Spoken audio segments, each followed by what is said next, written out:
All right. What's up, everybody? This is Jason from the Tone Lab, and welcome to another episode of Chillin in the Studio. And today, I'm going to call this a little vocalist roundtable. I got some of my favorite vocalists, and as always, I'm joined with my boy, Tony Engel. What's up, Tony? How you doing? Hey, how's it going, guys?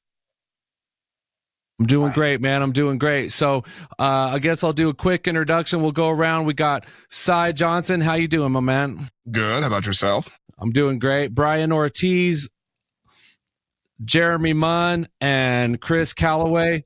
I guess we'll start with introductions. I know, Cy, this is your second time coming on the podcast, so thank you. If you want to give another quick introduction in case nobody watched the last one, go ahead. We'll start with you. So my name's Cy. I'm just some vocalist metalhead dude from the Denver, Colorado area. Was in Conspiracy Assassins and Nicaraguan Death Squad. Hell yeah. How about you, Brian?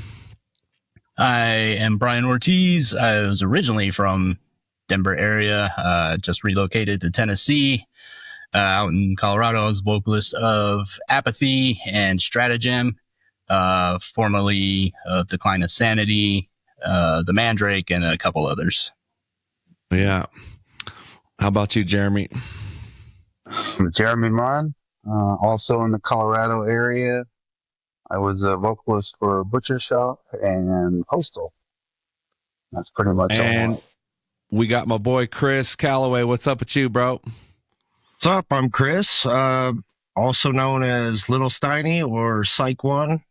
Kind of a different thing for me because most of these guys are like metal and hardcore, and I've primarily been hip hop, but I guess I'm a vocalist, totally a lyricist. So that's a lyricist. Either way, that's a vocalist. It's awesome you got to be talking with all these guys. Hell yeah. Well, thank you for coming on, bro, because I've got to know Chris pretty well, and this dude, he's being modest, but he's a heavy hitter out here in Idaho. He's definitely had some good shows, including like with Tech Nine and stuff like that. So I appreciate you coming on. I think it'll be interesting as we start to go through these questions, because there's the shit that the metal dudes kind of have to deal with, and then there's shit like as an artist, individual performer that you have to deal with. It might be a little different. So I appreciate you coming on with us. I think it'll be interesting. All right. So I guess our first question, we'll just start with you, Cy. Do you have any sort of routine or like ritual you do before either like a show or maybe recording or any sort of warm up thing? Or Probably I do like a lot of diaphragm stuff. So just kind of, separating, just kind of making sure my body's doing what it's supposed to do in terms of functioning effortlessly without really having to think about it. That's about it. Really. So like diaphragm stuff, like breathing exercises, trying to open up your lungs and shit. Yeah, like make sure my lung capacity is good. Yeah, I have a penchant for just like spitting a lot into one breath, like as much as I possibly can. So making sure my diaphragm's all good to go with that definitely helps. So how long before a gig, like say, do you start to kind of go through that? Usually if I do it like in the morning when I wake up, I mean, it can last all day. I might do like just a couple real quick things that not quite as intensive of a process, but because I have a breathing exercise where I make sure it's just straight diaphragm for 4 counts. And then it'll be like, your rib cage, floating ribs, like your upper area for 4 seconds. And then I'll hold and then release the diaphragm stuff. Cause you kind of want to, I like to try and hold, what my floating ribs and everything, like the upper portion for like the really, really, really, really, really long stretches. Interesting. How about you, Brian? You got a warm up routine? Well, back when I was playing shows, I used to be taking shots and smoking weed. Yeah. All right. Lots of that. Nowadays, since I don't do that stuff anymore, more making noises with my throat, making sure there's not going to be any itches if I'm doing the growling or screaming stuff, gargling water, kind of do-re-mi type shit to just make sure my hitting some notes and just getting warmed up, really. I usually, recently it's been with jamming with people, so I'll start that while the drummer's making noise and the guitarist is tuning. So it's just kind of, I just go most of the time. I should do more diaphragm breathing stuff like Cy, but not that advanced yet. Still time. How about you, Jeremy? You got a routine? Never had a routine, never did any diaphragm shit or it's growling and screaming. I don't think I really need to work on my do re mi's when I'm just going up. You don't really need any of that. But what I did do was I had a spray called Clear Boys, and I would always do that right before we would play. I don't know if you guys remember that. That was kind of my thing. And it had like licorice and lemons and all kinds of shit to kind of keep your voice nice and clear so you don't like crack in the middle of a note. That was pretty much all I did. Smoked some weed too. Yeah. How about you, Chris? Do you have a warm-up routine when you're about to bust it? Oh, hell yes. I say a prayer. I have a shot. I burn a little, but I rehearse my lines all day long. Like I'm going through it. I'm trying to figure out how I'm going to use vocal inflection. You know what I mean? Because granted, I do hip hop, but I play around with sounds. Just rap. That shit's kind of just garbage to me. But like if you're harmonizing and playing, more to the point, if you have live instruments and you're playing, motion creates emotion. But I think about how I'm going to make my words sound, and I rehearse it. And I do no bullshit. I do it in front of the mirror. Like, sure, it's me and a DJ. You know what I'm saying? So I'm definitely out front. But that's the biggest thing is just I keep going through my songs throughout the day. Be dead ass if I said I didn't forget lyrics, but I've done my rehearsals that way. But usually, a bong and a blitz. Like blitz and a bong. Smoking a pancake. It's a smoke and a pancake. Hell yeah! How about? So what I thought would be interesting about this is because I've always, for the most part, played in death metal bands, and to be honest with you guys, I never really thought about the vocalists. Like I was always just writing the songs, and then usually it was Jeremy or whoever else. It would like, hey, lay this out. Like, what's wrong with 280 beats per minute? Just bust it. You know what I'm saying? And I would maybe back them up and this and that. Well, now that I have kind of my own little music project, or me and Tony have a project. And I'm doing vocals, I'm like, holy shit, that is such a whole nother ball of wax. Because, and then as producing in a studio and having a project studio, I never recorded Brian, but I'm really learned like a new respect for vocals, because it is like a human instrument. You know what I'm saying? And you could go whether it's showtime or or record in the studio. It really does depend on your mood too, because if you're in a shit mood, well, in your mind you might be having a bad night where everybody else is like, whoa, he's throwing down, he's pissed, but it's just like, wow, it really does, like your mood, your body, how you take care of yourself. So I thought some of these questions were really interesting, and I think young people coming up, other vocalists, they might get a kick out of this. But what would you say is the biggest challenge about being a vocalist that people don't realize? Starting with you, Cy. I would say, kind of touching, I guess, on what you were just saying, a lot of, our ability to perform is based off of how we feel. And it's not even just like, mentally, but like physically as well. If you're tired, you're not going to sound quite as good. If maybe you're sick, allergies, whatever. If you have done something to strain your voice, it's a good idea to just shut up. And I've actually gotten in arguments over that before. Like, aren't you practicing? Dude, I'm sick. I've been coughing. Like, my throat is pissed. Like, I'm not trying to make it worse. We got a show coming up. I've only dabbled in other instruments, so I can't exactly say with 100% confidence that, it's different. Like, feeling like shit, versus playing guitar or it's whatever. Different. But, yeah. You know what I mean? It's a very, you don't want to damage yourself. You don't want to push yourself and end up damaging yourself, which is very high probability.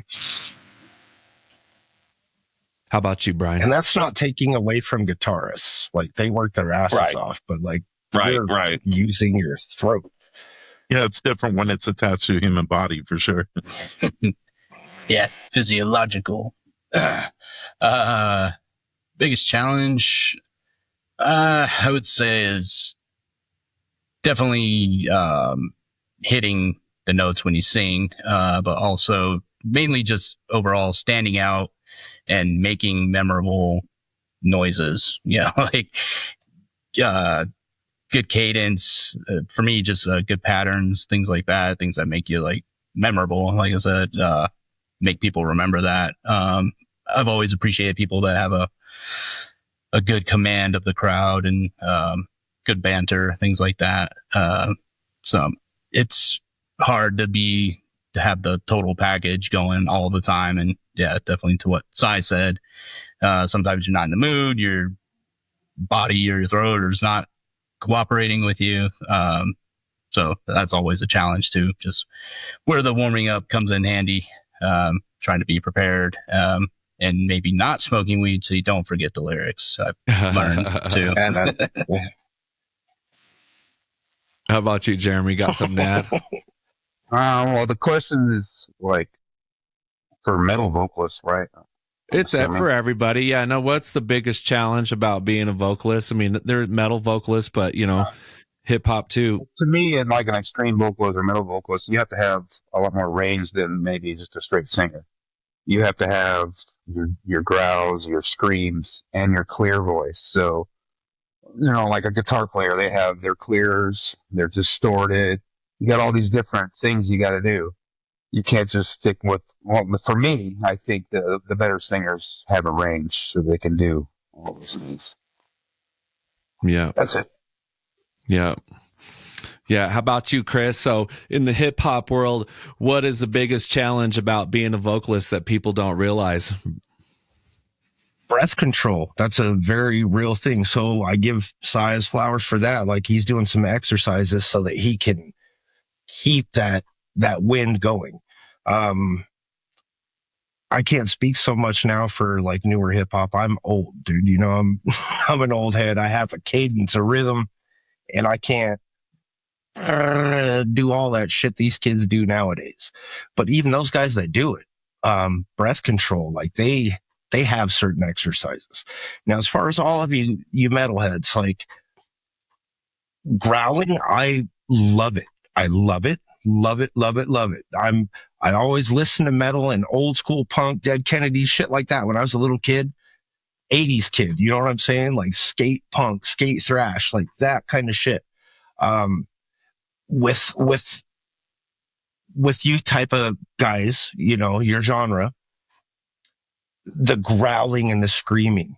How in the hell do you wake up and talk? Because I've tried that. And it fucking hurts so bad, like doing that to a crowd. You can't go out there and do it like right away. You got to have practice over months and months. It's like building a callus, probably. It's building a callus in your throat.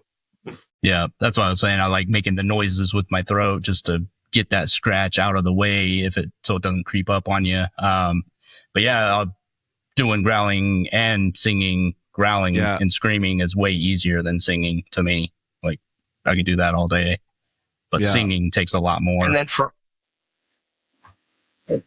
then for all you guys doing that in key, in pitch, like, and hey, I've never heard any of you guys get down, but I mean, I listen to this type of music as well. And some guys just hammer down, you know what I mean? And they're hitting every key, every pitch.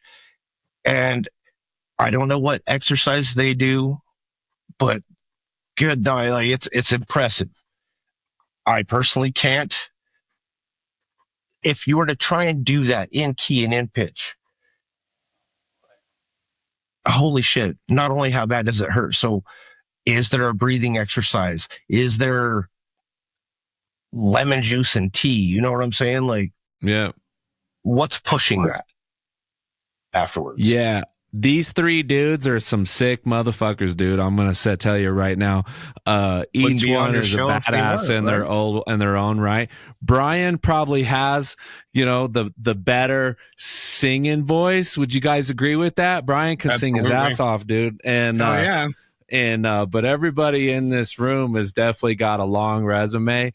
And so but it's different. I know just me doing backup vocals, it would take months and months and months for me to get that kind of just like spitting out pieces of lung, thwack, like, all right, now I've got it. You know what I mean? And it's like, okay. And even then I'm like, okay, I got you for about 10 seconds, bro. So whatever words you want me to back up for 10 seconds. And then he does the rest for the other 2 minutes, you know, but, what you think, Tony? What do you think about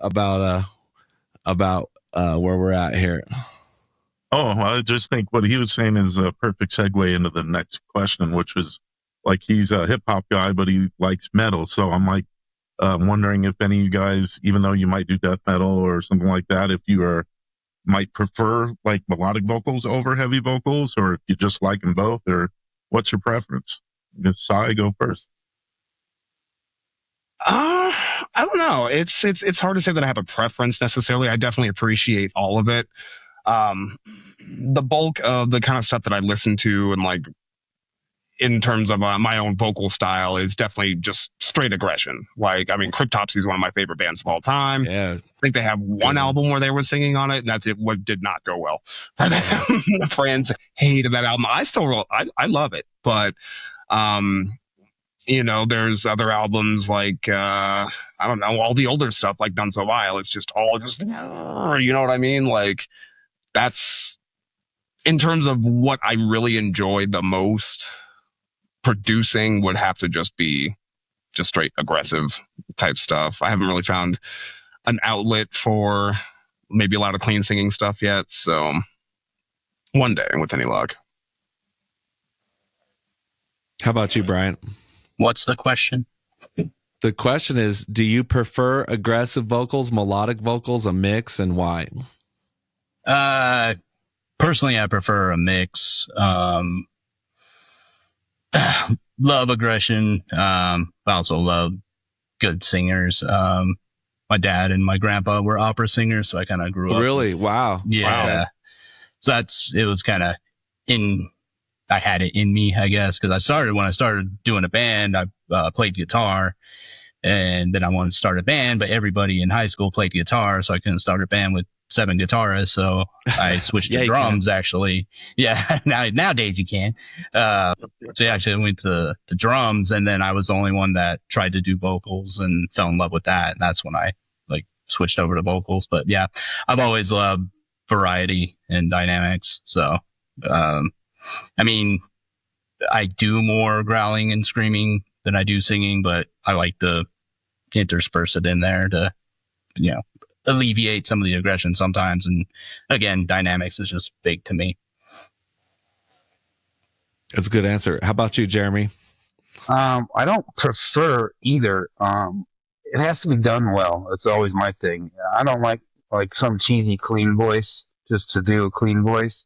Sure. They gotta have quality coming out, or I'm not gonna be into it. So I'm pretty picky about my bands, but overall, because I'm old and I grew up in a different age, we didn't have a lot of clean vocals in a lot of our stuff until like new metal came out, and then they started doing the clean vocals with the heavy vocals. So I kind of lean towards just mostly aggressive because that's where I listen to. But I'm all over the place, as you know, Jason. We listen to I like rap, I like Tech Nine, just like Chris does. So I'm all over the place for quality of music. So I can't really say I prefer anything specific.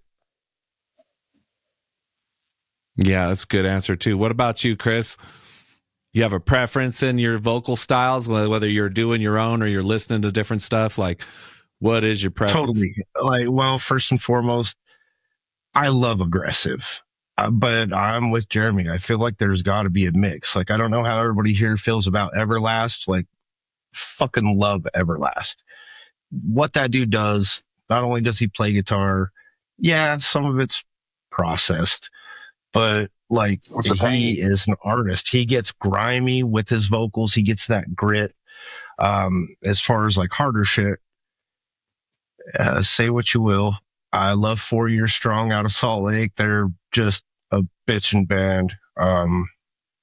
New metal type shit.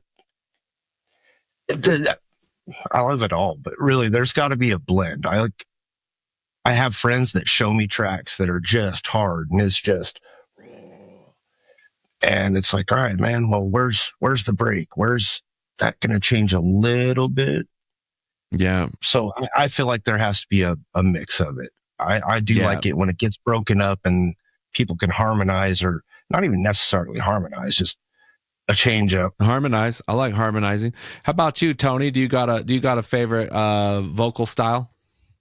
I mean, really, I'm like with Jeremy. I do like aggressive, and I like both, but I like the guys that can really bring it. Like even guys like Tom Jones, and then you go to the extreme. I like guys like King Hyder, that's that can not sing really unusual. high.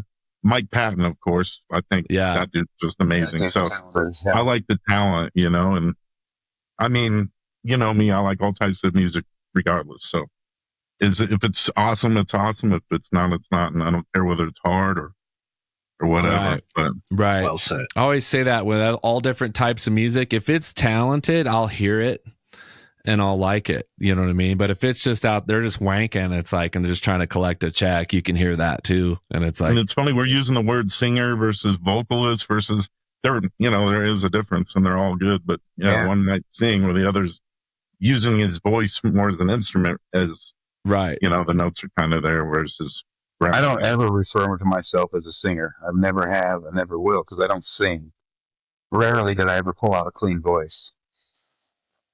It's actually kind of rare if you think about it. I'm working on it. I did the one song where I tried, and and I was like, and what I noticed when it comes to singing, especially if you have you're like a metalhead or an aggressive background, it takes some big old hairy balls, right, Brian? To stand up there and bust it, because if you hit a bad note, yeah. And so it's just like you're putting yourself out there, dude, like to just freaking where sometimes, I can hide behind, I'm just saying sometimes I can hide behind a growl, where when you're singing, it's there, dude. You better hit it or go home.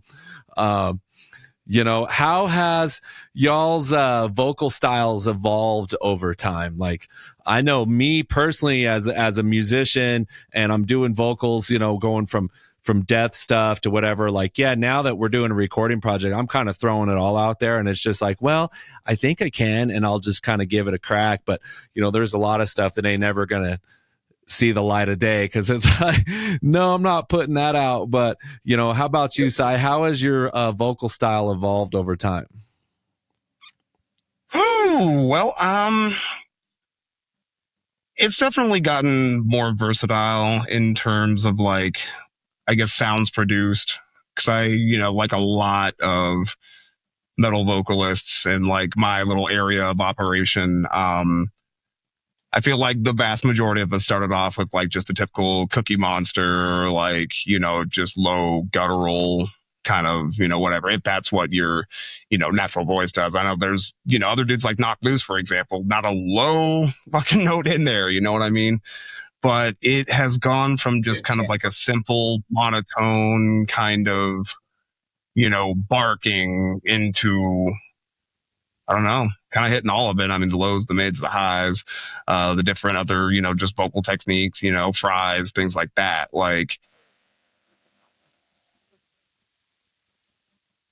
And breath control. God, my breath control has gotten so much better. I've learned so much about things that I was doing wrong, where I was pushing from, learning about your respiratory system, its anatomy, how it works with each other, and then kind of tooling with that has definitely helped immensely, because a lot of that actually let me hit other noises that I couldn't do before, because I was just doing everything wrong, including how I was utilizing my breath. So it's definitely become a lot more long-winded and definitely more all over the place in terms of range, in terms of aggressive noises. Anyhow. Awesome. How about you, Brian?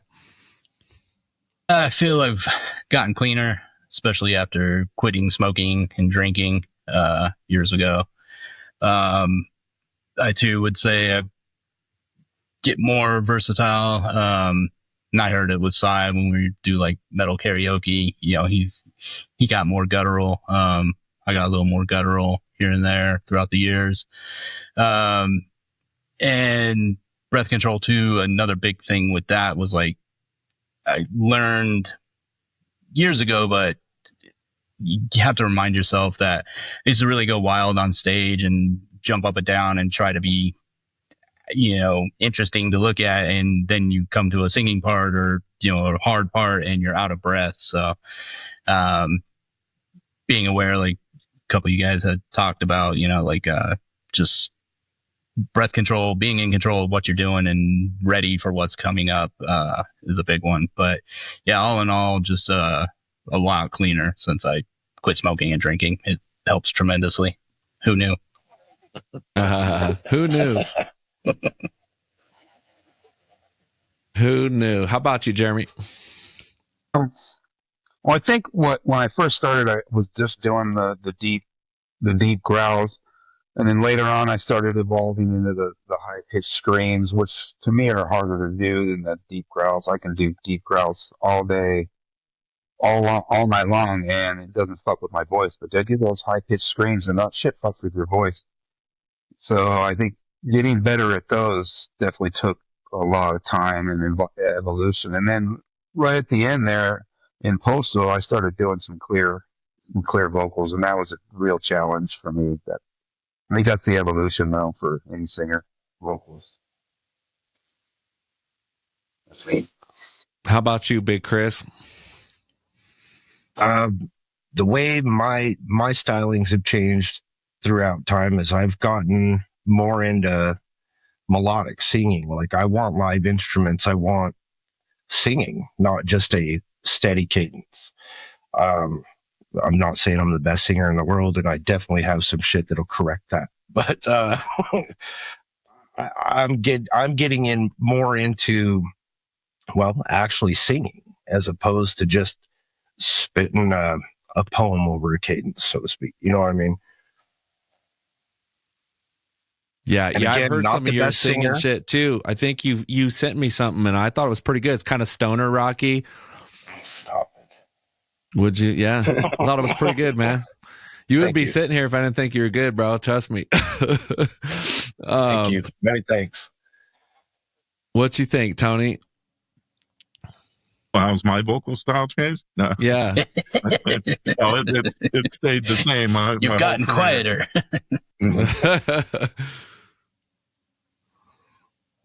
You ever had a mic in front of you, Tony? Have you No, ever I done mean, I vocals? used to sing when I was a kid, but no, I've never really sang in like a I band can't or remember anything. you ever having a mic put in front of you at all.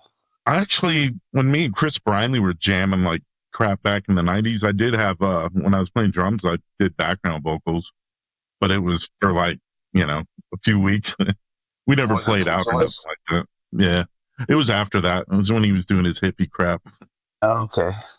But, Got down with some hippie crap, Tony. yeah. But you kind of touched on it earlier. The next question would be, do you have any non-metal influences? So I guess this mostly goes towards the metal guys. singers, but do you have like influences that aren't metal that you kind of, I don't know, are inspired by or anything like that? Just Sai, go first. Lordy, that's tough. In terms of metal vocals, probably not. Because a lot of the people that have influenced me to do something else or different, I can't necessarily say that they were metal. In terms of like maybe writing lyrics and stuff, yeah, like a lot of rappers, man, like the way some of those guys will paint imagery. Because I mean, a lot of like good rappers, in my opinion, it's wordplay, like use of all of the poetry tricks, literary tricks, things like that. Like Semantics. yeah, that's the kind of stuff that has, I guess, influenced my lyric writing and like vocal approaches, things like that. Oddly enough, I can't really think of anybody off the top of my head though. That's not really very helpful, but I can definitely say that there's some rappers out there that have sharing, influenced, my lyric writing and things like that. What's that? I was just saying, so share or something like that. Isn't your Tom Jones. Good old Tommy boy. Yeah, Tom Jones. Not unusual. How about you, Brian? Yeah, tons. I love all types of music. As far as like influence my technique, probably like Elvis, Pavarotti, Bone Thugs and Harmony was a big one back in the day. Thugs. I love some Bone Thugs. When I was coming up, like in high school, in the local scene, like it really, my biggest influences were Skeleton of God first, Undertaker, then you guys in Butcher Shop, believe it or not, and Symbolic Carnage. And so one thing I really took huge influence from back then was I was like really listening to a lot of Bone Thugs and Harmony and doing like a rap type cadence, like you were saying, patterns over death metal was like fascinating to me, and making it really rhythmic, using your voice as another instrument. So that was a big one. As far back to my technique, huge one for me back then coming up was Sarah McLachlan. I used to sing along with her, and that's how I got to. That's how I practiced my high harmonies. And so it's funny when Apathy recorded for the first time with Dave Otero, I played it back for some buddies and like, who's that chick singing with you on this one song? I'm like, that's me. It's like, so it worked, So yeah. Sing along with female vocalists. I like. Then currently, I love like some female fronted groups. I'm very picky when it comes to that, but Cannons from LA, love those guys, and Rachel Bobbitt. Singer-songwriter from like Toronto. She's amazing. Like she made me like stop what I was doing when I first heard her voice, and I was just like, holy shit. Like, oh wow, I'm gonna go check that out. I haven't heard of her. No, I love her. Yeah. Cannons and Rachel Bobbitt are like, I love them right now. Awesome. How about you, Jeremy? So influences for non-metal, I had a few that I thought of. Prince was a big one. That dude could throw down, man. Not only was he a killer singer, he could really throw down a guitar too. So he could do everything. Definitely a lot of influence. Definitely on my earlier life, before I started getting into metal, I was into Prince and Michael Jackson and all that kind of crap. And then another person would be Eminem, just for his flow. The dude can fucking just lay it down.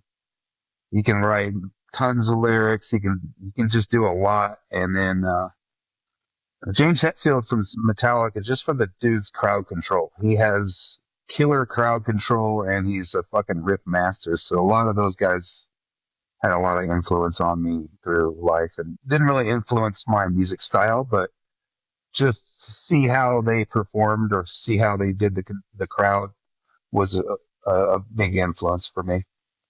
Yeah, great answer. How about you, Chris? So non-metal, obviously. That's my anything, but, anything you want. That's no fair. Slug from Atmosphere is my favorite lyricist. Another lyricist, but more hardcore, Zach De La Rocha, Rage. Like that dude is science. Like that's the best. You get the best of both worlds. Wasn't that the fucking Lizzie McGuire song or whatever?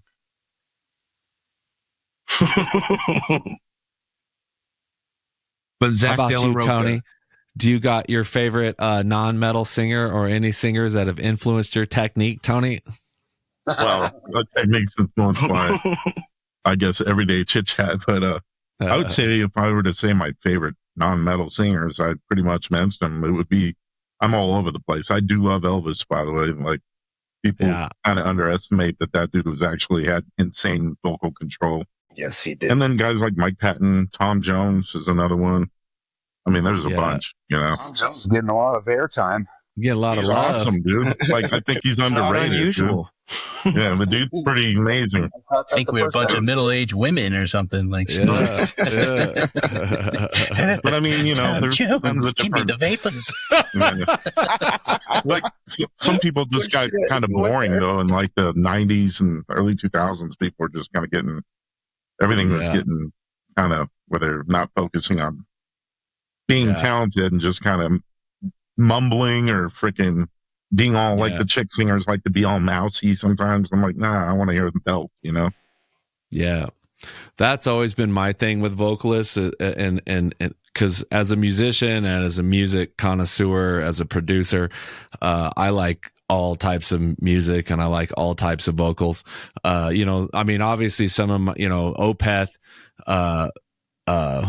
Michael, that dude, and to me is on another level. And at first I didn't really like his singing at first. It's very Swedish, you know, but it's like you just grow to love him because he's just hitting everything perfect. And to be able to hit those keys and then just drop, you know, it's like it was pretty amazing. But non-metal guys, there's a guy named JJ Gray who's like a Southern singer that's just amazing. I got into his music about 5-6 years ago, maybe even longer than that. But we were like in Vail, Colorado, and it was freezing. It was like January, and we're outside. It's night, and I'm like, dude, there's JJ Gray singing, and he's just belting these vocals out, dude. And I was just like, and you know, it's like below zero, so your shit's all constricted, and the dude was just nailing it, and it's like, wow, you know. So and I don't know, you guys might want to kick me out of the group, but I've always been kind of a Hanson kind of guy. Now I just forgot his name. I just drew a blank. Who's the freaking Dave Matthews. I've always kind of been a Dave Matthews fan, kind of, but even though he's a little bit drunk and nasal, but I kind of like being able to pick all that and spit all that shit out. But so let's move on. What do you think? What do you think is the key to being a great frontman, Cy? Bro, I wish I had a fucking answer for you there, because honestly, I don't think I have it personally. I've been told I'm a good frontman. I'm like, I don't do anything though. Like I always just tried to, like, once I got over like the initial like nervousness and got into the flow of things, because I'd never actually played shows until I got with Con-Ass. So I didn't have a whole lot of experience to back me up there. I had to figure it out pretty fucking quick though. But I think personally, like a lot of my favorite, you know, frontmen, it's like what Jeremy was saying, like, you know, that crowd command is just huge. It's huge. Like if they've got like the charisma, the energy, I mean, those guys, Psycho Stick made a skit and in the middle of one of their songs, like how basically you can just tell anybody to do anything, like, you know, pull out your keys, now shake them in the air. Like, you know, you get like little jingling noises and things like that. Like dudes that can make you literally do some shit like that. Like they could ask for almost any obscene, not even obscene, but just like random oddball request, like taking your keys out of your pocket and jingling them in the air. Like that's it, man. That's what they want. That's what the crowd wants. They want you to tell them what to do. So that's what it's down to. Is that right? They're there for. They're there to see you. Yeah. They're there. Yeah, they want to participate. Yeah. Can I have my brainwashed, please? How about you, Brian? What do you think? Yeah, for me personally, it starts with great vocals, like just being a great vocalist. I know that doesn't always count for some reason, but to me, it's pretty important. And I've got notes on my other computer, so I didn't copy you guys, but yeah, command of the stage and the crowd is a great front person has that like effortless control over the stage and the crowd, and great banter. I love going back to Michael from Opeth. I love his stage banter because super dry but really humorous. Super dry, yeah, just totally kind of monotone too, but he'll say the funniest shit and you know just laughing. But at the same time, someone like Phil Anselmo that can tell you to shake your keys and then shake the person next to you keys and fucking break each other's necks. Like I always thought Phil got a little long-winded though. Just sometime, his heroin days for sure, dude. For sure. I saw him at Red Rocks a couple times where he wouldn't shut up about Metallica. It's like, okay, dude. But one someone I saw years ago before they got really big was Ollie from Bring Me the Horizon. Like that, I was there for Every Time I Die. And when Bring Me the Horizon came out, it was like all the fucking kids, their swooped hair at that time and the skinny jeans, and they were just all like singing along with death metal. And that was like the first time I'd really like heard that, where the whole fucking crowd was like, growling with the person. And so that was really interesting. But I guess, being a cute tattooed emo guy helps with that too, maybe. But that's the thing though, right? It's the thing. What do you think, Jeremy? What do you think's the key to being a great front person? I was going to take this a little different route. To me, you got to avoid that lead singer syndrome. And to avoid that, you need to stay humble and you need to stay grounded. So to me, that a good lead singer needs to avoid being the lead singer syndrome is what I think is a good singer. Alone, all those other things that the guy said, crowd control, all those are great, but you got to get along with those 5 dudes in the band. So I think that's more important. That's just me though. I agree. Yeah, it makes perfect sense. I've seen Opeth a bunch, and Michael be like, "Do you know who we are?" And everybody like, "Yeah." And he's like, "But do you know who I am?" And they were like, "Yeah," and like that dude definitely loves him some me. You know what I'm saying? But he's one dude that's not very humble that does it pretty good. But I would totally agree with you, Jeremy. Though, like you want to relate and just enjoy it, not have the dude like, "Oh, look at my nuts," like don't buy the hype. Everyone's always telling you how great you are. If you start buying that shit, then you ain't gonna be great anymore. I was always too self-deprecating to like me too have that syndrome. Like, oh, smell my nutsacks. Like, nah. I'm nobody. Soon as I'd start smelling my own brand too, I would have a freaking terrible night. Yeah. And it was like, oh, I'm a fucking shredder on this thing. And it's like, and then it was like, no, you're not. How about you, Chris? What do you think's the key to being a great front person? So far, I agree with everything everybody says. Stage presence, confidence, humility. That's a huge fucking thing. Pardon my language. It's my cat. You're fine. We're chilling in the studio, brother. But being humble, like just know, like these are your bandmates. And granted, some bands don't even last a gig, but like respect the process and what you're doing. Don't be the big man. Don't try and be the shot caller. Just all of you guys should be in it for the same thing. A great performance. Like that's what it should be about. But stage presence, like controlling a crowd. Who was it? Was it Sai or Brian that said you can get your keys out and shake them and make everybody in the crowd do that? In my genre, that's kind of a thing. You're trying to control a crowd. You're trying to work it. Again, there's certain elements that come into certain shows that you're not trying to pump it up too much because someone's getting carried out. Like, not a cool thing. That's not a great review for your show on Yelp or whatever the hell it is. But like, yeah, stage presence, commanding it, but keeping it cool, like being able to control the temperature of the room. And that comes with being a good front man or just a great band, period. Knowing where to turn that temperature up and turn it down.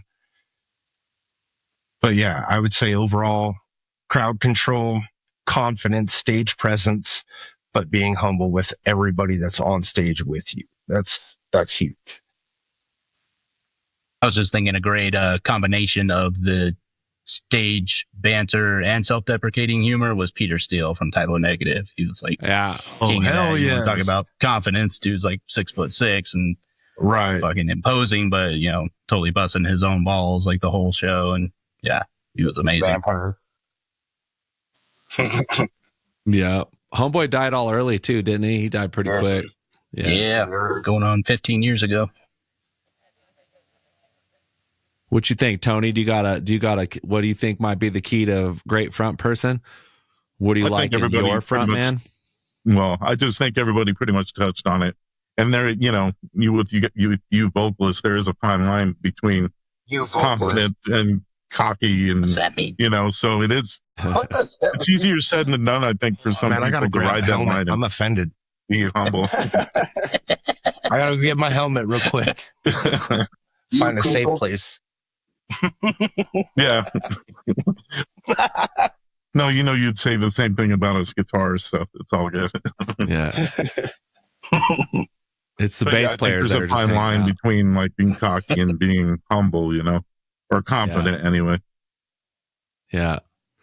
I always thought, obviously, Jeremy's been my guy for a few projects, and I always thought, all three of you guys, I've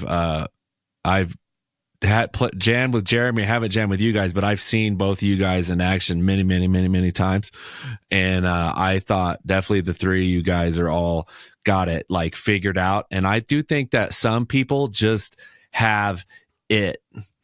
And some people, they're trying to force it. They're trying to manufacture it. And some people, they're just naturally are this person. They're confident. They know their ability. They're humble. They're just like a cool person. It's like, oh, I like to have a beer with that dude. And then they're busting it, and they're good at kind of getting the crowd going. They're paying attention. Oh, this chick just showed her boobs. These guys over here about to fight. This guy over here is bleeding in the pit. Hey, let's get him some help. All right, let's get this one going. Like, it's just kind of a thing. And you really are kind of the conductor. And in the hip hop world, it's just you. I don't know, as far as you, Chris, like how many, like, did you come with a posse? Did you have a DJ, or were you just like, you kind of had your beats and it was just you? I imagine it's a little bit of all of it, but that would be a whole nother thing as far as like the nerves and all of that of trying to, like, you're the guy and you're just standing there. Cause like if you train wreck, which is a term we use all the time, where of course the drummer screws up, it's always his fault, and then everybody train wrecks, and then you're looking at each other like, I hope we can find the song again. When you're a hip hop dude, when you're just a performer by yourself and you bust that, that could be crazy. Have you ever how do you roll, Chris? Do you roll with a bunch of dudes, some backup dudes, or is it usually just you? Generally, it's just me and maybe one other person, like someone I genuinely love that's gonna support me, and this is a real thing. And you know what, as funny as you said, like, your vocals improved, Brian, like from not drinking and smoking, might have gotten as grungy as I'm looking for from smoking and drinking. So get that whiskey grip. But Yeah. I usually roll with just a couple people that I really trust me, and then usually for every venue I do, I have a little following, and more to the point, just other homies telling their homies, and before you know it, it's a good show. And everybody that comes to see me knows that I'm not there to hype it up to start shit. The banter, all that, it's fun. Have a good time. Don't overstep your bounds. And more to the point, everybody in the venue, don't overstep your bounds. This is all about having a good show. Like, let's have fun tonight. I don't really roll with a lot of dudes. It's usually me and just somebody that's kind of prepping me, as we were talking about with the pregame routine. Like, you're going to get this, bro. Do you need a shot? Like, what? No. Yeah. What? Yeah. So that's a good segue into this next one on stage fright. And I'll just stick with you, Chris, just to change it up a little bit. Did you ever get stage fright when you're like standing there by yourself? Yes. What was worse, like 1,000 people or 5? Either way, when you bomb, that happens. It doesn't matter the crowd. It could be just the waitress and the bartender in the bar, and you're performing, and your old lady, you know what I mean? Like, that's the whole show, and that sucks. That does something to your confidence. But I don't know. Stage fright. I have been there. I do get there. I opened for Head PE. That was fucking nuts, dude. That was bananas. It was Head PE and Powerman 5000, and it got so loud and so hot and so pumping in this little venue that, yeah, bro, like, huh?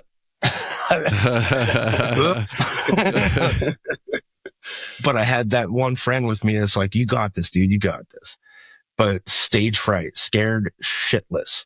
And everybody here knows what I mean. You get in front of that certain crowd, it starts with your feet, and then it's kind of your knees, and you reach for your beer, and it's, oh shit. Then you eventually harness your chi and you get your shit together. But I mean, crowd size plays a factor, but stage fright is a real thing. And again, and this is not a knock on anybody here, but it's usually me and a DJ and one homie that's on the stage. And if the DJ drops the beat mid-verse, shit, well, that was fun. Right. How about you, Cy? And Oh, I'm sorry, bro. I didn't mean to cut you off. I thought you were done. no, carry on. You sure? All right, I didn't mean to cut you off. How about you, Cy? You ever get stage fright or nerves? God, yeah. Almost every single show I've played, there's been like a handful that I didn't. Like, I was just super pumped to do it, you know what I mean? But like almost every time I was very nervous. I got like, the last 10, 15 minutes leading up to it, I started getting a little shaky. Like sometimes it was easier to shake it off, but it wasn't always existing thing. No matter what I did, no matter who was pumping me up, hyping me up, I was always just like, oh, fuck. But you made a commitment. You came here to do a thing. You want to play some music for a bunch of people. You want to have a good time. You want them to have a good time. Like, there's no backing out. Just get up there and do it. We're in too deep. How about you, Brian? Back in the day, I used to handle it with alcohol and weed. And I'm naturally a very shy person. So I used to always have stage fright, and got to a point where when I started performing shows more often I just got to a place where I didn't give a fuck. Like, I didn't care what people thought, and that mentality kind of helped me distance myself from what I was feeling. I think a big part of it too is practicing a lot, just being in practice to where you're confident in what you're doing. Then you have less to worry about. You're still going to fuck up and forget lyrics or, hit a sour note, but at least plan to not do that. But yeah, it's always there. Like I said, I was just naturally a very shy person. So I never thought I would scream into a microphone ever in front of people, especially. So. Yeah. I mean, that is a great answer though, with practice, man. It's like, if you put in the work, you're just basically practicing in front of people. It's like, well, we've practiced this so much that I can get through it. But how about you, Jeremy? You ever deal with stage fright? Yeah, for sure. 'Cause when we first started, I used to puke before we go on. Was it you? I couldn't remember if it was you or the drummer, or somebody was always tossing their cookies. As we did more shows and the shows got bigger, it got less. And then, it didn't really happen anymore. But I'm thinking, if it doesn't happen, then you're probably not enjoying yourself anymore, because then you don't care as much. Agree. Yeah. I agree. Yeah, that's a good answer. How about you, Tony? You ever deal with stage fright? I guess I don't know if it's considered stage fright to be antsy, but I would get really antsy before shows. It's almost like you just want to get it on there and do it. It's like the anticipation is worse than anything else for me. It's like basically want to get this going and hurry up. You get there and you wait for the 4 hours that you set up, and I know how that goes. And I don't really like that 4 hours. No, it's not. No, that 4 hours because it's just sucks, to be honest. Sorry. No, I'm just saying, that 4 hours before the show kind of sucks. You're still hanging out with your friends, but you're not really thinking about that. You're just kind of like, I'm going to do this show, and then I'll hang out. And then afterwards, it's great. I would always get cold. Anticipation of being antsy. You'd be like in the theater in a venue, and I would get cold. And then it was like we would warm up, we would like do a mic check and all that stuff. And then you would go like Jeremy says, wait for 4 hours. And then it's like, okay, well, I want to have a beer and I want to get something to eat. How about another beer and let's do a shot? And it's like, all right, well, don't get too wasted, and it's like, but my hands are freezing cold, and I got to where it was like, for me, it was like, I would get anxious, but for whatever reason, playing outdoors kicked my ass. I feel like I never had a good outdoor show, and it was like I started to manifest it. So every time we played outdoors, I was like, I'm determined this one's not gonna suck, and then it would suck, and it was like I don't know. And so I got to where it was like I had more stage fright just because I was outside. I'm like, I can't hear. There's no monitors, you know, like, but I used to really like being a guitarist. You're like, if it's cold outside, you don't move as well. So. I used to get irrationally weird over playing outdoors, even though I loved it. It was like, oh, we're gonna do this outdoor venue. There's gonna be hundreds of people, and I would. Jason, good show. Mishawaka. I thought Mishawaka was a good show, even though there wasn't nobody there. But yeah, it was a big old freaking it was a big old stage like over the river and stuff. Yeah, it was pretty dope. Yeah, we played there at like 2 a.m. or something. It was ridiculous. Freezing. If I can ask all of you guys, once you guys get past that point of, well, yeah, let's call it stage fright. Once you get past that point, and based on the last subject, you know, like crowd control, stage presence, all that. When you get past that stage fright, and you just know you just hit that note, you see the crowd moving, they're feeling it. How bitchin' is that? As opposed to like knowing you'll get over the stage fright. Some people have to toss their cookies in a wastebasket, but that's part of the process. And then you get past it, you feel it hit, and you're like, I own this shit. This is mine. How bitchin' is that? Go. Absolutely bitchin'. Yeah. Why we all do it, I think. That's why we do it. Right. why we do it? Yeah. Now, Just one. Jason. And for me, it would I'm be sorry, like Jeremy, I one. didn't It mean would to be cut you like off. it would be like 1 minute in. So I would have all these nerves, and then 1 minute in, once we were going, and like I was good. It was just that first right up to it. It was like and then I was good, and then it was like Shit let's a little go. bit. You're like, it'll dry. Yeah, Jeremy, what were you saying? I didn't mean to cut you off, man. I cut him off. I'm sorry. I would just, I'd agree that was probably why everyone does it. Well, at least one of the reasons why everyone does it. So that's why it's not easy. Yeah, Or everyone would do it, huh? Exactly. right. You got this one, Tony. What you think? Do any of you have a best or worst moment on stage? Oh boy, that one's so easy to answer. Okay, so it was the very first Con Ass CD release. That was at the Bluebird. I was dying. Like, I always wanted to play like theater venues. Con Ass like crossed a lot of shit off of my list in terms of things I wanted to do. Like, you know, I wanted to play these venues. I wanted to play on a real stage. I wanted to like go travel out of state, you know, go leave my home to go play music for people I don't know. But like the thing about theaters was those lights are murder, dude. It is so hot. Heat, So yes. fucking hot. So I'm always just drenched and dripping. And like, I remember that show specifically, I was dying. My shirt was sticking to me. I destroyed like 4 bottles of water on stage. Bad idea. We had a song that was written, but there were no lyrics to it yet. So we were running just barely shy on time to fill out, you know, the 45 minutes or whatever the hell that we had. So I had the bright idea to go fucking get everybody up front on the floor to start a fucking pit. And I was going to jump in there with them. Everything was fine and dandy until I caught an elbow like in my stomach just right. And all that fucking water I drank was all over the floor, dude. All over the floor. It was the fucking worst. Like, I'm the asshole yakking in the pit right now, dude. That dude.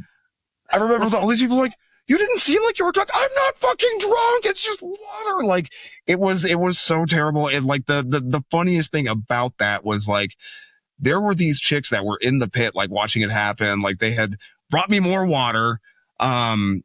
And they were seriously trying to pick me up. I'm like, I just got done yakking all over your fucking shoes, and like, you're trying to buy me a drink at a bar after this? You're Like, the vocalist. That's not You chose metal to them. me, though. That's like totally metal.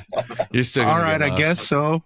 but yeah, that was probably the worst thing. I mean, it was still like entertaining because everybody was still like good natured and humorous about it, but that I will never forget that. That is always going to be a thing that I just look at, just like, oh, you fucking idiot. Because like really, I should have known better. Yeah, but that's metal, dude. That's so metal. It's kind of Yeah, that is punkish, metal. too, but That's pretty yeah, fucking you metal. just pretty much described what metal and punk music is. Yeah. How about you, Brian? Worst was we thought it would be a good idea to day drink the day of the show. So we started at like noon and got to the venue, which was a bar set up. We had the 4 hours of waiting, and we decided to drink during that time. And time to play, and I couldn't even stand upright. I knelt down. I was crouched the whole show, like on the stage. I never once stood up. Amazingly, we did complete the show. I can't imagine it was any good, but yeah, that was very sloppy. But some of the best stage moments were opening for just awesome bands like Testament, Catatonia, Decapitated. That's a good one. Anal Cunt, no. Another one was when my wife approached me after a show. She wasn't my wife at the time, but that's when our like relationship started. And then Awesome. One time when my mom finally made it to a show, that was like amazing. So Awesome. yeah, those were some of the best ones. How about you, Jeremy? I got a couple for you. All right, one time when we played with Malevolent Creation and Oppressor, there was a Howard show, and he bought the Subway the 6 foot, the 6 foot Subway sandwich, and we all were eating some of the sandwich, and Oppressor went to Howard and was all bitching, the locals are eating our sandwiches, and so we put that out in our record to thank them for their sandwich.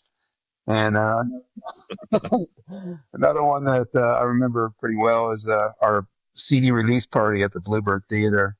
We got a boob flash, and death metal bands don't get boob flashes very often, so I was pretty happy about that one. That's pretty much, I know it's nothing special, but for death metal. Yeah. Yeah. How about you, Chris? Worst is I forgot lyrics to a track that it was a cover that I did, and I actually use a verse that my father wrote. And this is the verse that I forgot like 4 bars into it, dude. And I recovered. I freestyled the shit out of it, and it worked. Got my flowers at the end of the verse, but that was my worst. Best, I opened for Haystack one time, and well, I've opened for him like 3 times, but he gave me a shout out and gave me a hug on stage, and it was like, that was one of my hip hop heroes. It's like, all right, well, fucking just did that. Hugged Haystack. Nice. So for what that's worth. But that was my best and my worst. I forgot lyrics to a cover song I was doing, and my father wrote a verse to that song, and I just dead ass dropped it. Not a cool night. Not a good No, night. especially when you're standing there all by yourself. It's like It was a DJ behind me, dude. And yeah, that's what happened. Like I said, I picked it up and I just kind of freestyled it, and it made sense. And I got my little bitty shitty applause afterwards, but like that was a pity applause. Like, wow, we fucking heard you drop that, dude. Like, we know what you just did. A for effort. You tried your best. You tried your We know best. what you just did. Somebody get him a helmet and a shot of whiskey. How about you, Tony? You got one you want to share? Well, I've had a lot of like good memories and moments on stage. Like playing Milwaukee Metal Fest was cool because it was kind of a spectacle. Yeah, it doesn't happen anymore, so that was fun. Or opening for Obituary was cool, just because that was a good show. Yeah, it was just crazy. I remember it was like 300 degrees though, so yeah, like you're talking about the lights earlier. That whole building was just like people were passing out and everything. And then actually one that at a bar I remember was just funny because we got the open for Joey Belladonna from Anthrax, and after I was done, he came up to me because he liked the drum set, because he's like, dude, I have that same drum set. And then, you know, most people when they meet their idols, they would ask him something about, oh, how was it in the Anthrax? And for me, I always wanted to ask him the question about what was it like to be on Married with Children. And he was like, wow, nobody really ever asked me that. I was like, it's a great he's like, question. dude, it was actually awesome. So it was kind of cool to ask him an oddball question that wasn't music related. Yeah, I've got I think everybody in this podcast right now has played a lot of gigs. And there's we've all got the drunken stories and this and that, but I remember it wasn't even one of the biggest shows we ever played. It was actually more of a smaller show, but I think we were like with Suffocation, Cephalic, Wicked Innocence, and it was just a good show, man. Like the pit was just solid. There was kids crowd surfing. You're reaching down and high-fiving and all of that. And it was just so much fun, and it was just like, out of all the gigs, I don't know why that one stands out to me still. And it wasn't even like, we played bigger, better, but it was just like that whole night. I think we were just tight. I remember too, it started out like, we had an intro sample, in old school back in the day. It was like, oh, play my tape, or maybe play my CD, and you'd put your sample on there with the intro, and the band would cue, and we would start our parts. And the sound man, he's over there like, oh, the tape deck doesn't work. And I'm like, bro, it's got to be 2 wires, dude. Come on, man. Like, it's our whole thing. And he was just like, no. And we're all standing there, and the crowd's all looking at us. And it's like, and we're all standing there looking at each other. And I was like, well, we'll just pick it up from the top, guys. Like, here we go. And like, and then it was an awesome show. Like, we just freaking, like, it just blew it out. We had a ton of people. I think we gained a bunch. It was just a good night. And so I always, it was in the Springs. Yeah, I always just looked at that as a good night. But have you guys ever then, because I know Chris has already alluded to it, so I guess it's a yes for Chris. Have you ever completely forgotten the lyrics mid-song? And if so, how'd you cover it up? Never. Sigh. Google. Yeah. A lot of times when stuff was like brand new, like maybe there's been a few songs where it was basically written and then we just decided that we were just going to play it the next show. Like I finally got everything in there, and then I might have been a little too drunk. I might have been a little too tired. I mean, there's always various factors for why it happened, but couple that with it being just basically still fresh in my mind, not like, solidly nailed in there yet, I would just forget. So like, second verse would come around and I just ended up like, fuck, I just re-sang the first one all over again. I'm not sure if anybody noticed, if someone was like, but I pulled it off anyway. There was another time when it wasn't quite that simple because the second part of the song was extremely different. It wasn't like a repeating riff or anything. So I just kind of made nonsense noises and hope nobody fucking noticed. Well played, sir. Do you think they actually even understand what I'm saying anyway? Nah, it's fine. It's just I'm gonna go out on a limb and say that's what we all do. Right. I would love to get just isolated vocals from people that do that, just to hear what How about you, Brian? You ever forgot the lyrics? Yeah, and that's what I would do. Usually it's during the heavier stuff, so I would just growl more, guttural. But that's kind of how I write anyway, is I come up with my patterns first, so I just spit gibberish anyway, and then I fit the lyrics to that later. So it's kind of a natural thing. So I've done shows like kind of Cy was talking about too, or songs where, the music's written, but I haven't written my lyrics yet. So I would just free flow the whole thing. And it's much easier with death metal as opposed to rap where you're like, speaking. They're hanging on every word. Words, but growling, you can just make noises and scream louder or whatever. Cover that up. Absolutely. Sure, just get more. Yeah. Oh man, they'll be like, that's their favorite part. Yeah. Dude, you got a super tape? That was brilliant. That was the best part. That part where I was free flowing. How about you, Jeremy? Ever forget the lyrics? No, never. Of course I did. I mean, usually it would happen on new songs, like everybody's saying. Mostly the songs that I've written the lyrics to, but I haven't like hammered them down yet. And we did it all the time. So I would write the lyrics on my sheet of the playlist, what we were doing tonight. So I'd write little bits that I haven't like memorized. And sometimes if I'm not near my sheet, I can't sing them. So I'll just bullshit just like everybody else. It's real easy to do with death metal. You can just way through everything. So you had already answered that question pretty much, but basically, I can't growl through it, dude. I just can't. No, Like it doesn't work for my set. Try. Yeah. Well, I so give how her many hell. times has that happened, Chris? So that's like a thing for you. You're really trying to make sure that never happens. Once where I was, and again, I was just really My nervous. mom slapped me once. And like my mom slapped me a few times. Your mom slapped me once. Inside joke. But just one time that I forgot my lyrics. There's been times where we've started a track like the night before, and then one of my friends gets like the brilliant idea, like, we should fucking throw that on the set tomorrow. All right. I'm drunk enough. That sounds like a great idea. And then it comes down to it, and it's like, oh shit, bro. You don't even remember the hook? All right. I guess we're going to do Barbie Girl. Like our way. Where's the drum roll on that one? You've got the soundboard. How about you, Let's go Tony? party. Have you ever forgot your parts? All of them. I've forgotten all my lyrics. You ever forget drums? Not really. I mean, for drums, it's so easy because usually a whole song is like 2 or 3 beats. And you just got to remember how many times they go. And oddly enough, actually, the vocalists help out with that. Like, you might get lost, and the vocalist is the one that saves your ass. You're like, oh, where is he in the song? Because half the time live, you can't hear the guitars. Like, the monitors usually suck.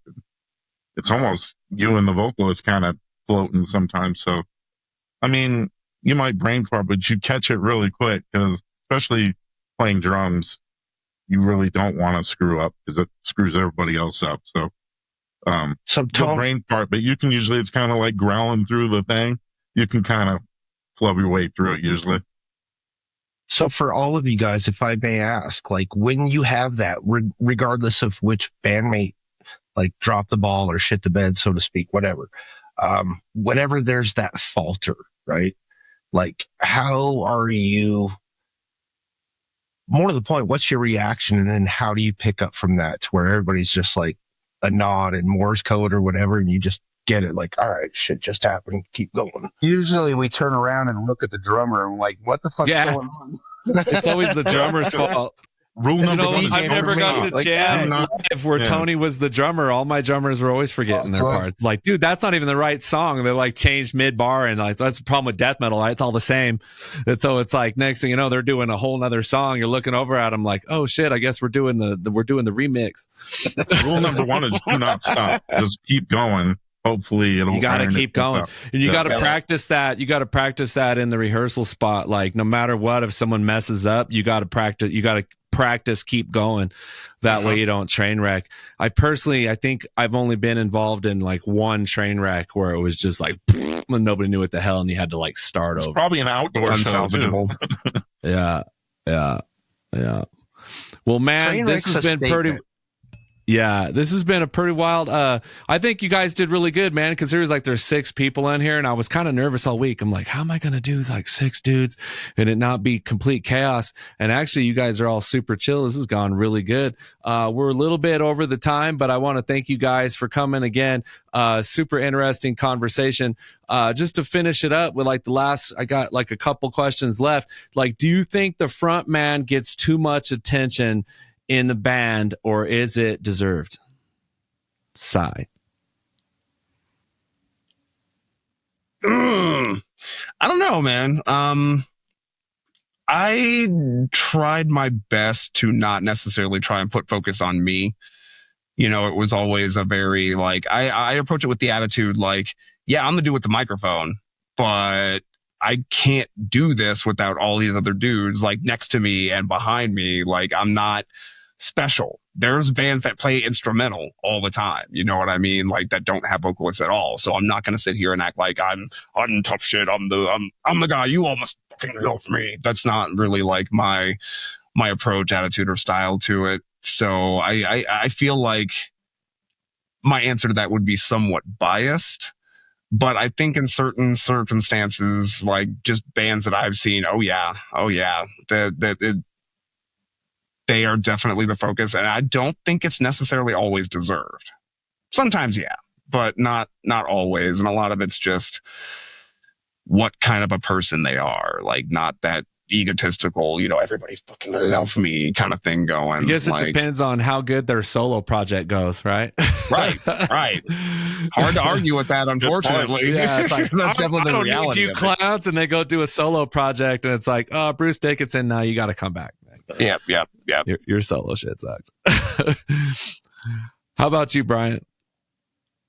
Yeah, I think it depends on the band. I think a lot of female-fronted bands, metal bands especially, get all the attention for whatever reasons. But overall, I think it's natural because, most normal people understand language.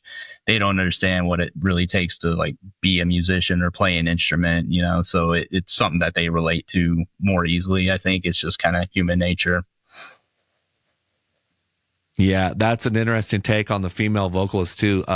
Maybe I was observing that, but never really thought about it until you just mentioned it. But yeah, there's a few like Arch Enemy and all that, and they're good.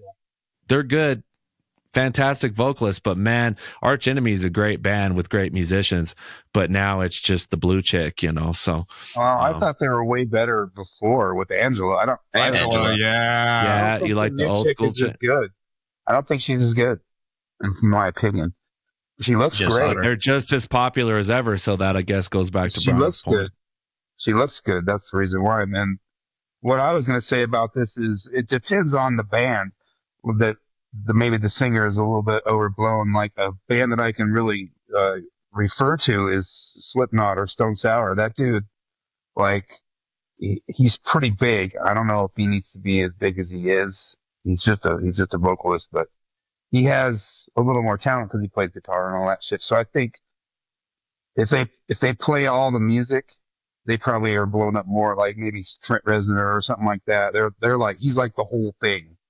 Right. So maybe it's not so much for them as it is like singers that just sing and don't play music or nothing like that. That's just my opinion. Sure. And I probably already know what Chris is going to say, but what do you think, man? You think, obviously, when it's just you, like you're the one getting the attention, right? I mean, that's why you do it. That's not necessarily deserved either. Like, so yes, a lot of time it is me, but I collab with a lot of people, so I have other dudes on stage with me, and then I'll have a DJ, and like everybody does their part, and plays it well. Stage presence, that does kind of take control of some shit, and you can't let that go to your head, but it's a collaborative effort. I think a strong front man does get a lot of attention, but not necessarily deserved, because there's fucking drummers that are amazing, guitar players that shred, dude, vocalists that could just blow your speakers out, dude. Like, you know what I mean? Yeah. I like making noise, so I respect all aspect, but as a performer, yeah, I honestly say I personally, I feel like a front man might get too much attention. Might. But, depends on how you're selling the show. Yeah. Don't hate, participate. Yeah. What do you think, Tony? I agree with everybody. Like Brian said, though, it depends on the band, because sometimes it's just a situational, like, byproduct of what it is. Like, obviously, if they're a great front man and they're bringing all the attention, that's just kind of what's going to happen, especially when people want like lyrics attached to their music. So sometimes they're getting a bunch of attention. It might be deserved, but sometimes it's unintentional. Like, it's just they're that freaking awesome that it just happens. So I think it's kind of situational. Some of them, I do think there's overrated people probably, but it's kind of, you have to go situation by situation pretty much. That's a loaded question too, by the way. Yeah, I like the question though. That is a loaded question. I like the question, but I'll say, I think they deserve the attention. I think a vocalist deserves the attention, and I think it's important. You are the front man. You are the face. You're the one with the mic. You're the one doing the crowd control, and it's a lot. It's a lot to think about. It's a lot. It's a lot of pressure, and when you nail it, and when we nail it, and when the band is like symbiotic and we're laying it down, and the vocalist is just spitting and everybody's in the pocket and that crowd is just bumping, dude. It's just like, it's magical. And I'll give it all to the vocalist, man. Take it, brother, because you're sitting there laying it down. I'll throw down the riff and get these boys pitting. And I think vocalists deserve all the attention. And when you're talented, you're talented. And yeah, you know, there is a thing where you got to have the right mix of people.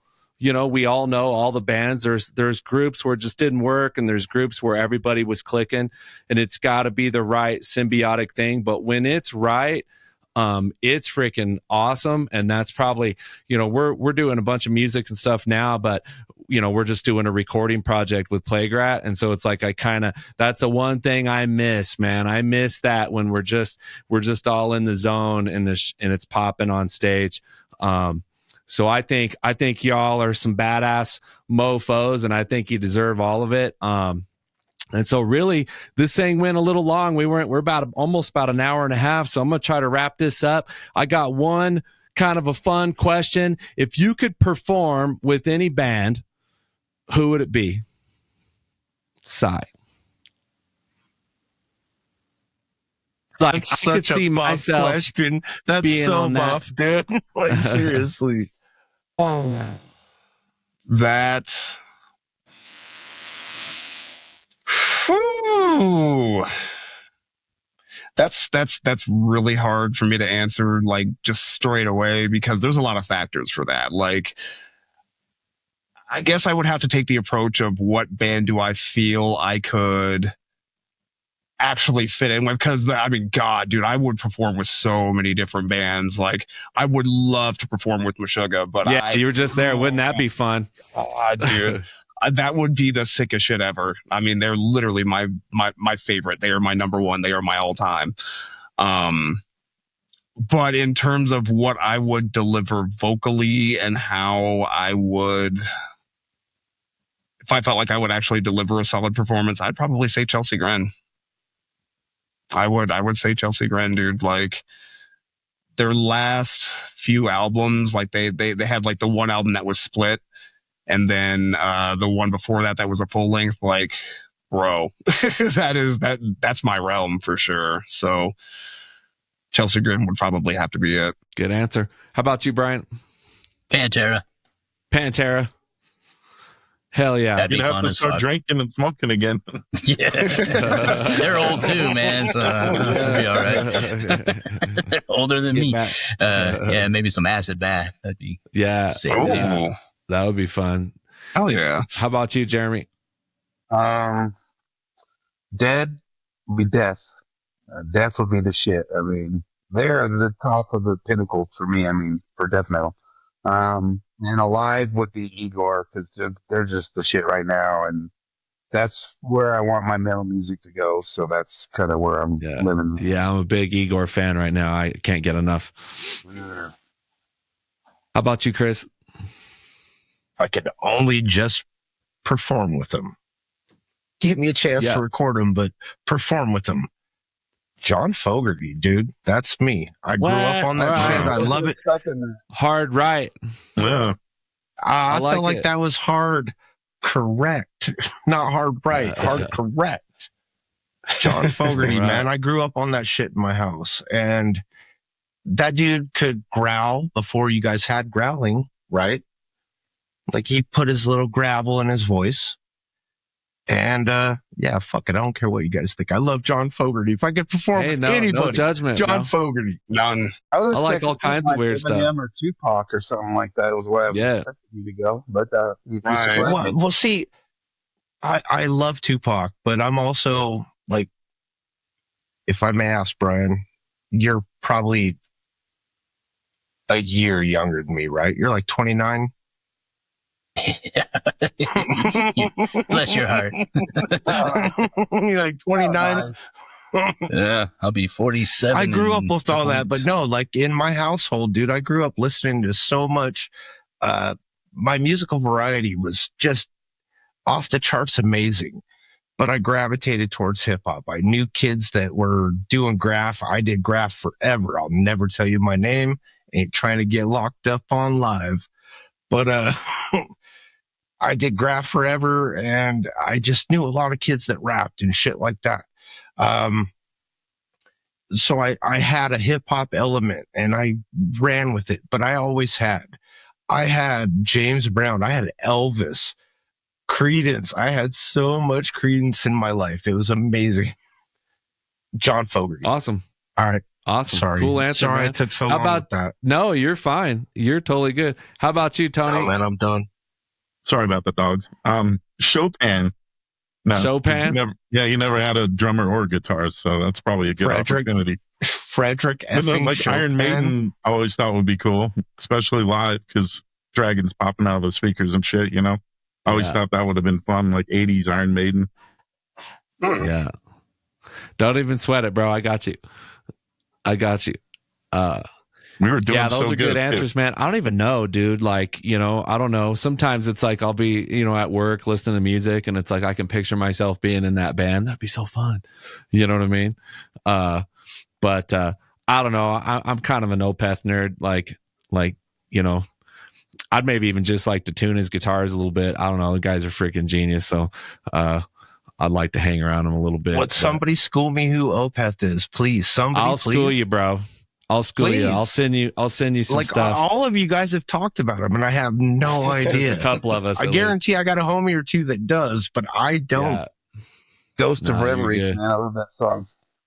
Yeah. Say anything before 2010. Yeah. Some Well, of their hey, stuff man. has been mellow. What's that? Because some of their stuff hasn't been as heavy as their older stuff lately. Yeah. As a musician, I can still appreciate what they're doing and the way they're doing it, but I can understand why some people don't like everything. But they're kind of going back to it, Brian. You heard like the new one? They're going back to the heavies. Yeah, a little bit, but they kind of broke my heart with like. Still a If little I wanted weird. to listen to 70s prog, I'd listen to 70s prog. Then, I feel you. I get it, where he was coming from and why he was doing it, but it just, my arms, your hers, still life. Like that, those are my that's my shit. Oh yeah. No topping that. Yeah. Watershed. Mm-hmm. Yeah, Ghost Reveries. Those. Yeah. Even the first two, really, really good. Morning Blackwater Rise Park. is sick. Yep. Well, guys, thank you so much for coming on. I appreciate it. Is there any, do you guys have any contacts or links that you'd like to share or put out what you guys are getting into nowadays? I know Cy's starting a new band. How about you, Brian? You got anything going on right now in Nashville, or are you still unpacking? Yeah, getting my studio set up. I'll be doing, I have unfinished recordings I need to finish. So hopefully an album and an EP will be coming in the next year or so. I want to produce another album that needed to be recorded in my mind. And then I give away all my music for free. Anything I've been on, I released on Bandcamp. So you can check out Apathy at apathyband.bandcamp.com, or Stratagem, who Tony was in very briefly, but we have an EP on there too. It's Megatarts, which is Stratagem backwards, megatarts.bandcamp.com. Even my first band in high school, Decline of Sanity, declineofsanity.bandcamp.com. Awesome. How about you, Chris? You got any links or anything you want to share? No, I'm working with locals primarily. I've got a couple homies that I'm dealing with online, and no, nothing I want to share. Just doing my thing and making sounds, and when I'm at the right spot with that, I will create links, but still trying to figure out my groove. All right. Well, thank you, everybody that came by and watched. We appreciate if you hung out till the end. Don't forget to like, rate, and subscribe, all of that crap. And we appreciate you coming by. And again, we're doing this podcast once a week. So come back and see us again. Take care. Bye, everybody. Thank you.